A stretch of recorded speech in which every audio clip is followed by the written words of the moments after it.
Ah, the Deep South, home of sweet tea, fried food, and a whole lot of history. And when I say history, I don't mean that time Billie Eilish dyed her hair orange. No. I mean hundreds of years of history. Some of it good, some of it, well, not so good. Today, we are looking at the state of Mississippi. Now, Mississippi is actually one of the original 13 colonies. That's right. A lot of people don't know this, but Mississippi was a part of the original 13 colonies. However, this did not last long, as after the United States declared independence from the British Empire, Mississippi became a part of the Mississippi Territory. This would be ruled by the federal government until eventually it was admitted to the Union in December of 1817 as the 20th state, and while Mississippi has had its moments, it has struggled throughout its existence. But what do you expect? Being the second poorest state in the Union will do that to you. So here are 10 things you didn't know about Mississippi. Number 10. The mysterious death of Emmett Till.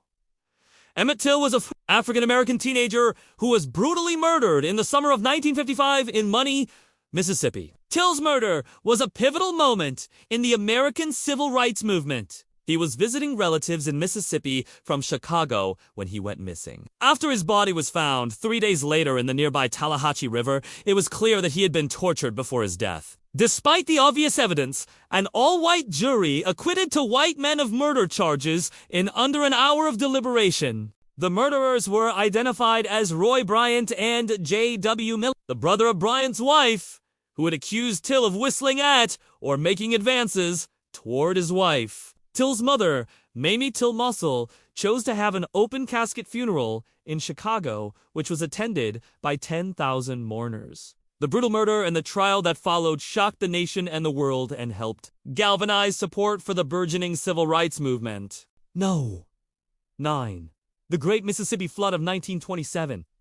This was a devastating natural disaster that occurred during the spring of 1927 along the Mississippi River in the southern United States. It was the worst flood in the history of the Mississippi River and one of the largest in the history of North America. The flood was caused by record rainfall in the winter of 1926-27, which led to the Mississippi River overflowing its banks. This caused widespread destruction and displacement in the Mississippi Delta region, which was home to a large population of African Americans. As many as 1 million people, mostly African Americans, were affected by the flood. Many lost their homes, and entire communities were wiped off the map. The flood also had a significant impact on the economy of the region, destroying crops and businesses and leading to widespread poverty. In response to the disaster, the U.S. Army Corps of Engineers constructed a series of levees and flood walls to protect the region from future flooding. These measures have largely been successful in preventing another disaster of this magnitude,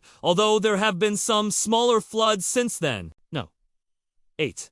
The oldest Confederate cemetery. When the Civil War ended, most Southerners refused to accept the defeat of the Confederacy. This group of people would come to be known as Confederates. In order to honor the soldiers who died during the war, they would establish cemeteries across the South where the soldiers could be buried. The first of these cemeteries was established in 1866 in the city of Vicksburg, Mississippi. This cemetery would come to be known as the Confederate Cemetery, and it remains the oldest of its kind in the country. It was here that the bodies of Confederate soldiers who died in the siege of Vicksburg were buried. Over the years, more Confederate soldiers were buried here, and the cemetery grew to become the final resting place for over 13,000 Confederate soldiers. 7. The birthplace of Delta blues. The Mississippi Delta is widely regarded as the birthplace of the blues. This is a genre of music that originated in the African American community in the Mississippi Delta in the late 19th century. The Delta blues was a unique style of music that combined elements of African musical traditions with those of European American folk music. It was characterized by its use of a 12-bar chord structure, its call and response format, and its focus on themes of hardship, suffering, and redemption. Some of the earliest and most influential Delta blues musicians included Charlie Patton, Son House, and Robert Johnson. Delta blues had a profound impact on the development of American music, and it continues to be an important part of the blues tradition today. In fact, many believe that Robert Johnson sold his soul to the devil at the crossroads in order to learn how to play the guitar better. No. 6. The largest city in the United States by land area. Yes, that's right. The largest city in the United States by land area is not Los Angeles, New York, or Houston, but rather the small town of Stratton, Mississippi. That's right. A small town. This unincorporated community in Holmes County, Mississippi covers an area of 514.7 square miles, which is larger than the entire countries of Singapore and San Marino. There are only a handful of houses and a school located within the city limits, and the population is less than 100 people. The city was originally settled in the early 1800s and was named after Captain Joseph Stratton, a local landowner. Today, Stratton is a quiet rural community with a rich history and a unique claim to fame. Number 5, where Elvis Presley grew up. Elvis Aaron Presley was born on January 8, 1935 in Tupelo, Mississippi. He was one of the most significant cultural figures of the 20th century and is widely regarded as one of the greatest entertainers of all time. But many people forget that Elvis was actually born in Mississippi, not Memphis. Elvis spent his childhood in a modest two-room house on Elvis Presley Drive in Tupelo. In fact, he lived there with his parents and his twin brother, Jesse Garone, who was stillborn. Elvis developed an interest in music at an early age and began performing in church and at local events. In 1948, his family moved to Memphis, Tennessee, where Elvis's career as a musician really took off. While Elvis is most closely associated with Memphis, his time in Tupelo was an important part of his life and helped shape him into the performer he would become. No. 4. The capital of Mississippi. Jackson is the capital city of the U.S. state of Mississippi and the largest city in the state with a population of around 150,000 people. But if you talk to most people outside of Mississippi, they probably wouldn't be able to tell you that. Jackson is often overlooked, despite being a major city in the American South. The city is home to several notable landmarks and attractions, including the Mississippi State Capitol, the Old Capitol Museum, and the Museum of Mississippi History. Jackson is also home to the University of Mississippi Medical Center, which is the largest academic medical center in the state. Despite its many attractions and contributions to Mississippi, Jackson is often overshadowed by other cities in the region, such as New Orleans and Memphis. Number 3.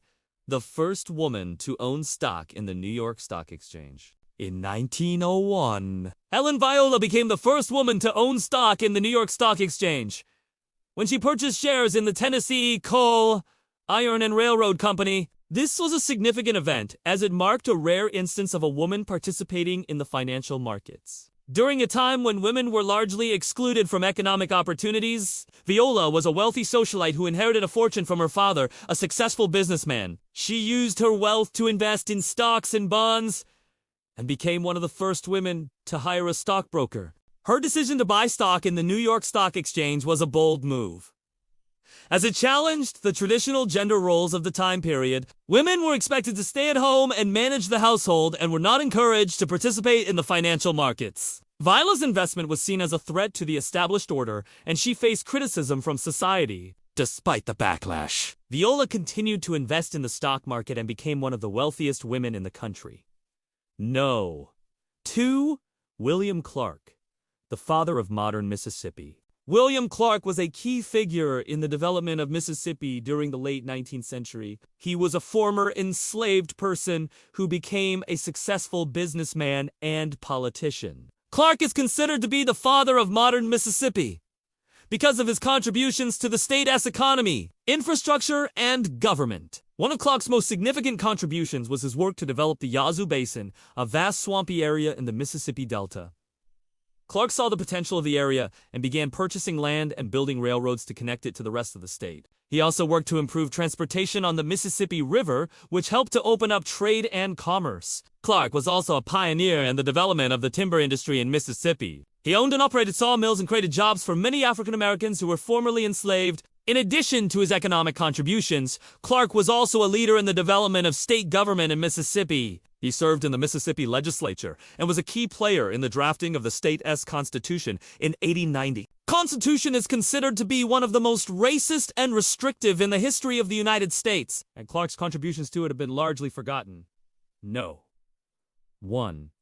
The last legal lynching in Mississippi. The last legal lynching in Mississippi took place in 1959, when a black man named Thomas Shildon was hanged by a white mob in Holmes County, Mississippi. Shildon was accused of raping a white woman, but the evidence against him was weak and there were conflicting accounts of what happened. Despite this, a mob of white men kidnapped Shildon from jail and lynched him. This event was a tragic example of the racial violence and injustice that plagued the southern United States during the Jim Crow era. Although lynchings were illegal, they were often carried out with impunity, and the perpetrators rarely faced justice. The death of Thomas Shildon was a turning point in the civil rights movement and helped to galvanize support for the struggle for racial equality in the United States.